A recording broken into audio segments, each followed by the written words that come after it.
নমস্কাৰ আজি আহিছো সিংহৰাশিলৈ সিংহৰাশিৰ জাতক জাতিকা স্বাভাৱিকতে খঙাল স্বভাৱৰ হয় কিন্তু এওঁলোক উদাৰ হৃদয়ৰ হয় এওঁলোকৰ হঠাৎ খং নুঠে কিন্তু খং উঠিলে সহজে শান্তও নহয় এওঁলোকৰ কলাত্মক মন এটা আছে আৰু ভ্ৰমণ কৰি ভাল পোৱাটো এওঁলোকৰ এটা স্বভাৱ শাৰীৰিক দিশৰ পৰাও এওঁলোক বেছ শক্তিমান হয় এওঁলোকৰ সৰল ব্যক্তিত্ব সম্পন্ন হয় শাৰীৰিক দিশৰ পৰাও এওঁলোকৰ মুখখন গোল আৰু বেছ ওখপাখ আৰু সুন্দৰ ব্যক্তিত্বৰ অধিকাৰী হয় বেছিভাগ ক্ষেত্ৰতে দেখা যায় এওঁলোকৰ জীৱনত বিপৰীত পৰিস্থিতি থাকে যদিও এওঁলোকৰ দৃঢ় মনোভাৱ আৰু প্ৰখৰ বিশ্বাসৰ কাৰণে বা প্ৰখৰ ব্যক্তিত্বৰ কাৰণে সেই বিপৰীত পৰিস্থিতিও নিজৰ অনুকূলে আনিব পাৰে এওঁলোকৰ আত্মবিশ্বাস খুব বেছি আৰু কৰ্মত সুন্দৰভাৱে মনোনিৱেশ কৰি সৎভাৱে কৰ্ম সম্পন্ন কৰে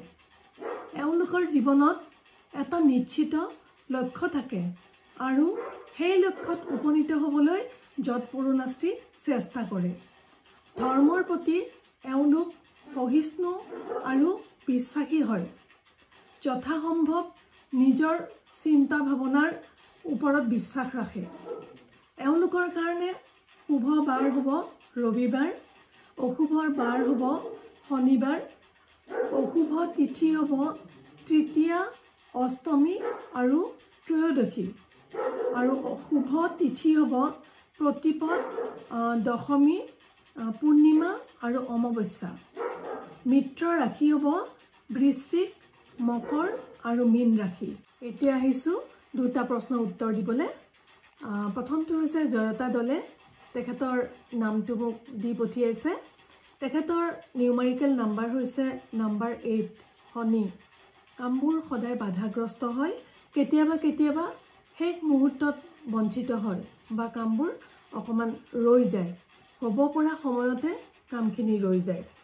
আৰু মই আগতেও কৈছোঁ শনি ন্যায়ৰ দেৱতা আৰু শনিয়ে ৰাজকীয় দিশ প্ৰদান কৰে এটা সময়ত সেইকাৰণে শনি দেৱতাক আমি পূজা কৰিব লাগে বিশেষকৈ শনিবাৰে সন্ধিয়া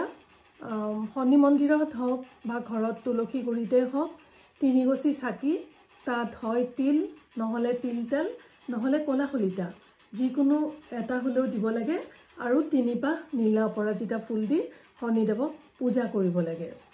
দ্বিতীয়তে এগৰাকীয়ে সুধিছে তেখেতৰ নামটো মই বুজি পোৱা নাই যে হোৱাটছএপত কোষ্ঠীখন দিলে চাম নে নাচাম